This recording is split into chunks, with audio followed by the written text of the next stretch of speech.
Are you tired of being overcharged and forced into paying a monthly subscription for your Mac and Windows software? Well, if you are, currently we're having a 50% off discount on all the latest Mac and Windows software, such as AutoCAD, SolidWorks, Photoshop, Microsoft Office, and much more.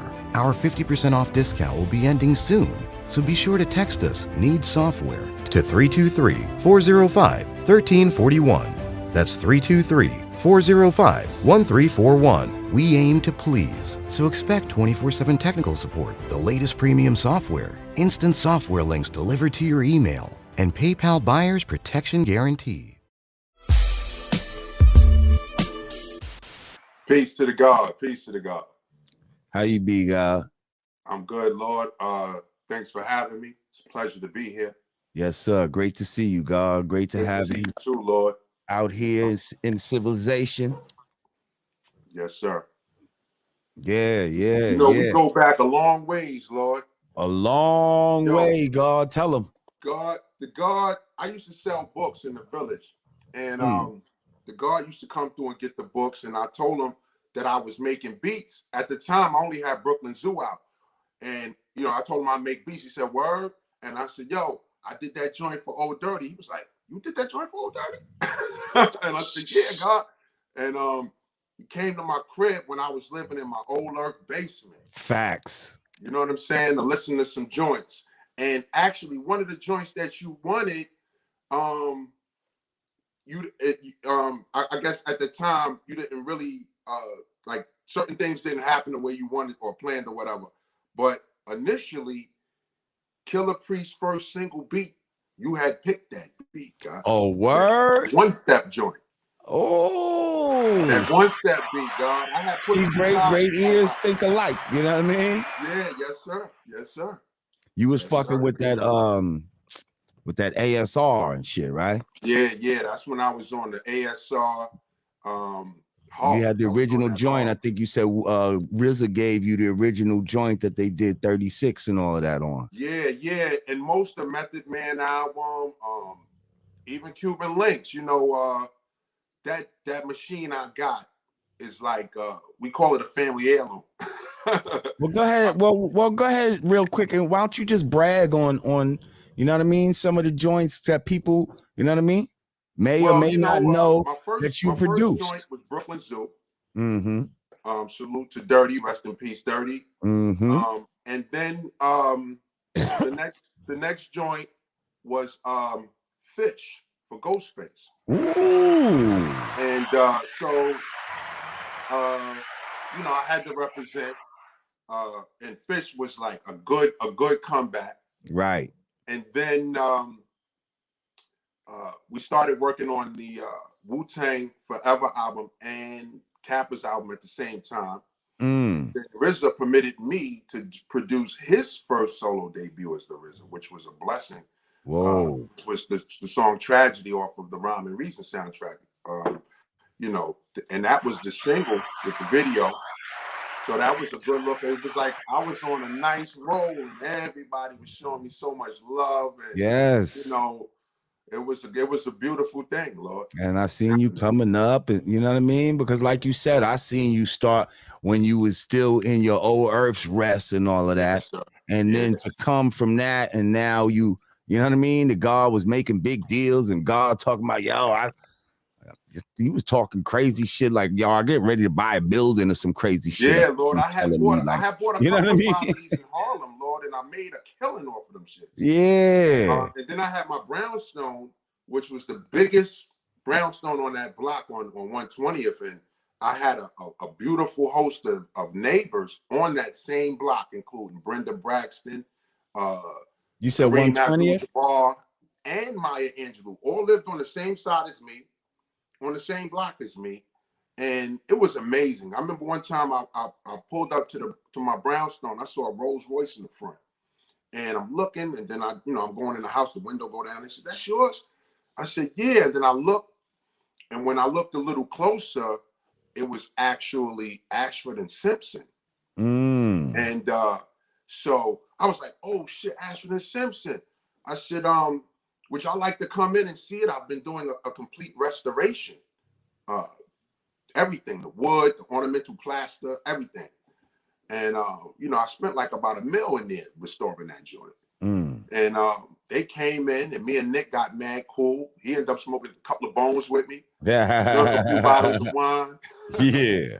And then they became good friends. They would just check in on me when they would go see Maya. They invited me to Maya's housewarming. Wow. You know, so it was an amazing experience up there. And you know, a lot of hatred from, you know, the police and different, you know, but I had love in the hood. Right. You know, all the goons loved me. Everybody loved me up there. So, you real know, recognized it was real. like, yeah, they wanted to hate on me, but they can't stop it. They can't stop the truth, you know? Right. So, yeah, Lord. So, I mean, we can get back to my man, and this is an ill MC. Fish, he 1159. He said Fish was one of the best beats on that album. Yeah, I mean, you know, and somebody was talking about Silverback too. He said, "Yeah, peace to True Mad. Silverbacks is one of my favorite songs of all time." Thank you, Mad Villain, for your contribution. Oh, you know what? That's my favorite Jizza verse. That verse on Silverbacks. He said something. The total amount of hits behind the collapsed building that had exploded in a frenzy of killings. Bodies laid near tons of twisted metal of a structure from atomic force hit level. From the tail of the tape, the product fell in comparison. The weight, yo, he just, you know, just is crazy with it. So, yeah, he went in hard on that one, G. Oh shit! Probably one of my favorite RZA verses is fucking. You ain't shit. You ain't shit. Fucking. When we fuck on the weekends, we fuck for like 2 hours. Like. Yeah, that was a hard joint right there. Yo, he went crazy. If you want to be a nurse, you got to go to school first. Yeah, that was crazy, man. Domestic violence. That's called domestic violence. That's That's one of my favorite RZA joints. I know it's negative, but god damn it, I love the energy. Yeah, I love it too. I love it too. I'm there for it too, Lord. So God, we could get back to the music, but let's talk about why you really wanted to come here. Recently, you were in the headlines, you know. Yeah, we just basically filed a talking major about lawsuit against New York City. Let's talk about that. For Benjamin wrongful Crump, imprisonment, is that what the lawsuit is for? Yeah, it's for the, you know, for them playing with my life for I was locked up for 4 years on some bogus shit. Right. Then I came home and they knew the case was nothing, but they kept it open for another 4 years. You know, and it's just it's unbelievable corruption involved with my case, and it's just even every day I'm learning more things. Today I learned more things. And so, you know, we're refining the strategy. We're learning new things about the officer and what he's done to other people. And so we're demanding that he be fired immediately as per the rules of conduct of the NYPD. It requires an officer to be immediately terminated with no possibility of disciplinary action because he's lied in an arrest complaint and or lied under oath before a criminal or civil jury. And he's done that multiple times in my case. One example is when he arrested me for the bogus attempted sexual assault case, That's what your original charge is, right? Huh? That's your original charge. The original charge, the original charge was attempted rape.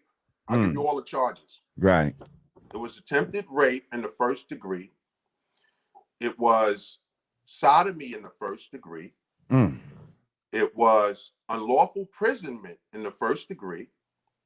It was assault in the second degree and assault in the third degree and sexual abuse in the first degree. That's a lot of shit for somebody to beat all of that. Representing themselves with no experience, Lord. I mean, oh, also, I want to let you know, I went back to school, and I'm scheduled to graduate with my bachelor's degree in the beginning of next month, April. Congratulations, God. Criminal justice. So, criminal justice. All right. Indeed, so Lord, I might as well, it's like y'all. If y'all want to dance, I'm gonna dance with y'all now. Right. You know what I'm saying? So you represented yourself. You didn't have a lawyer. You represented yourself. Well, I wouldn't have done it without professional advisory counsel. And you always have that right too. If you want to represent yourself, you still can have an advisor as well. Right. Who is, yeah. You know what I'm saying? So it's not like you got to be out there by yourself. And the court is supposed to afford you certain considerations because you're a layman in the eyes of the law. Now, what do you think the pros are to representing yourself? Because I know a lot of people are scared of that. A lot of people feel like that's not something because they always say, oh, if you're your own lawyer, you got a fool for a client. You got a fool for a client. Right. But that's to shy you away from the shit. I believe that's to dissuade you from giving away your constitutional right. Thank you. And oftentimes we as original people, we have to deal with all of the disparities and racism in the system. And so for me, I felt like if I'm being accused of something so serious, I'm not putting my life in the hands of anyone at this point. I have to represent myself. I know it's a conspiracy to destroy me. I would have felt bugged out if I would have got, plus I was facing the rest of my life in jail. So I said, I wouldn't be able to rest knowing that I lost and someone else was at the helm. You know what I mean? So I started studying, and I always had an interest in the law. And so it was interesting for me. It still is. I still study the law. As I said, I'm about to graduate with my degree, my bachelor's in criminal justice. I'm going to take the summer and the spring and summer semesters off, and I'll be going to law school in the fall. And I only have to do 1 year of law school before I'll be eligible to take the bar exam. So wow, congratulations! Yeah. That's beautiful. Thank you. Yeah, people got to understand that you're putting the power in someone's hands. You're giving away your constitutional rights whenever you assign someone to be a lawyer for you. So I definitely commend you for not falling into that trap. No doubt. And also, Lord, I had to hire and fire about 8 lawyers. Advisory, because they was all full of shit. And they would join in the conspiracy. Right. And that's what's crazy too. It seems like a lot of times these lawyers, they're working with the system.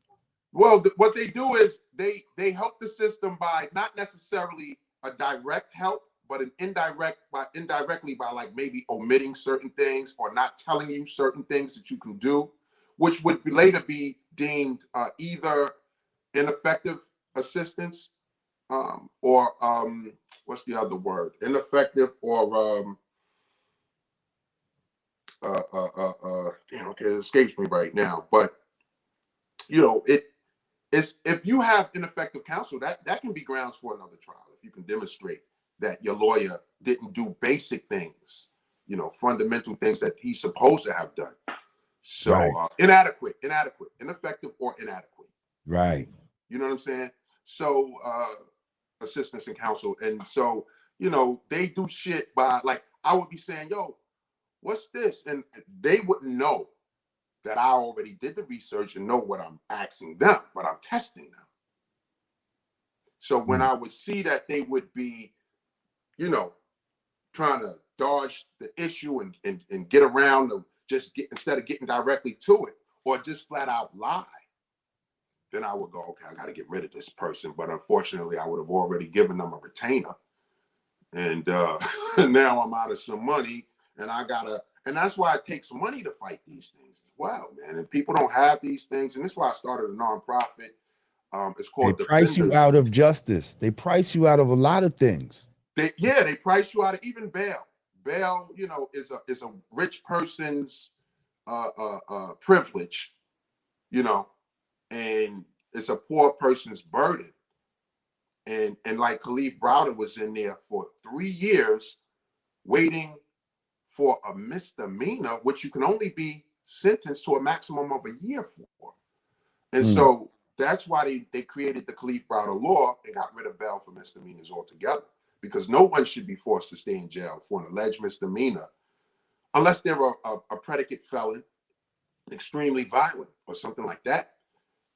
And even you really can't get sentenced a year for a misdemeanor unless you're like that. They give you a couple of months or something. They can't give you a year. You know, right? That's the worst that could happen with a misdemeanor. So, you know, bail. That's why, you know, in Jersey, I didn't know in Jersey I think they don't even have bail for felonies too. You might be right.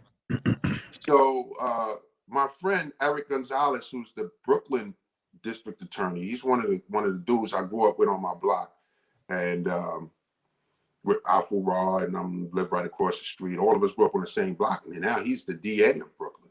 You know, very good friend of mine. But Cyrus Vance, he had the team in there putting work in on us, bro. They were corrupt as it gets.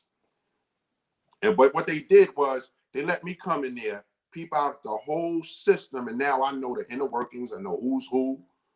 I know how things is done, and that's why, you know, I think, you know, I went through that so I could learn and then help somebody, because there's no other reason why, you know, I could have even, you know, went through all of that. Let me just say for the record that when I first heard these allegations that were coming against you, I'm like, this don't sound like the true master I know. Yeah, nah, God, it's not even in my like. Lord. Let me I'm tell like, you, Lord. What? Yo, Lord, I'm like, Lord, pardon me. I got wizards that'll tell you they offered me their virginity, multiple, and I turned it down and told them save it for your husband. Where's Bump? I believe it, God. You know, I believe you.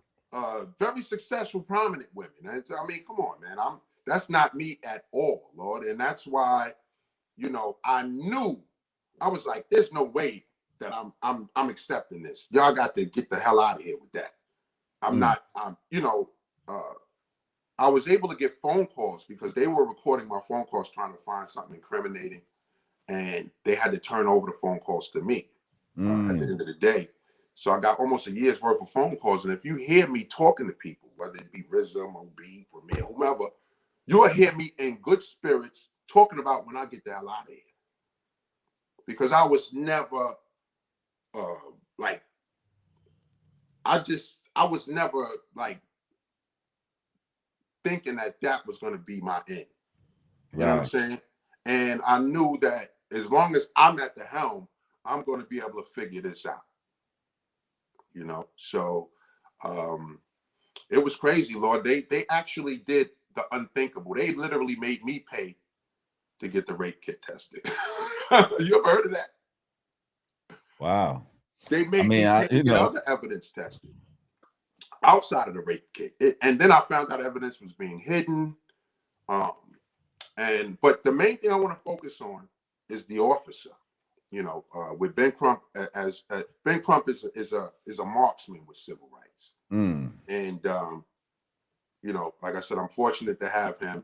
And our strategy is to focus on this officer, because once you hear all the stuff he did, you will agree he has to go immediately. And actually, they have to let him go, and they're trying to avoid it. They're trying to avoid the inevitable. And so, you know, after we get rid of him, then we're going to focus on the prosecutors a little more and all the stuff they did, like making me pay for evidence and all kind of nonsense. But what he did when he arrested me, he threw another alleged crime that wasn't an alleged sexual anything. It was just an alleged assault.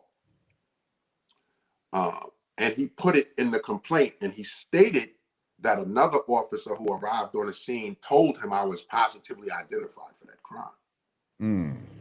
Now, this officer who he said told him I was positively identified was a black female officer named Officer Hankerson. And she's like, I ain't never say that shit. Huh?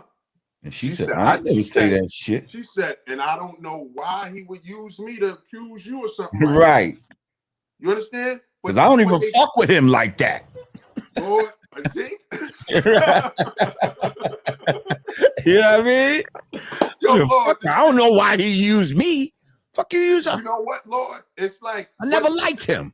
This is what racists do. I'm surprised he used me. They like to use black people against black people. And then speak on it, God. And what they do in the police department, since it's supposed to be such a close-knit, they just assume that I can run roughshod over him and criminalize him, and I'll use her. You understand? So what she did, she fucked him up, because when she told the truth, the whole court had to immediately stop every damn thing. Tell the jury, y'all go out. Let's convene over here. The judge is like, look, we can't be talking about this. This is too much for this trial, because the trial is an alleged sexual assault trial. Let's not stray on this other thing, and this is going to, which he wasn't supposed to do, but that's what they try to do. Now, and this is how that whole thing came about.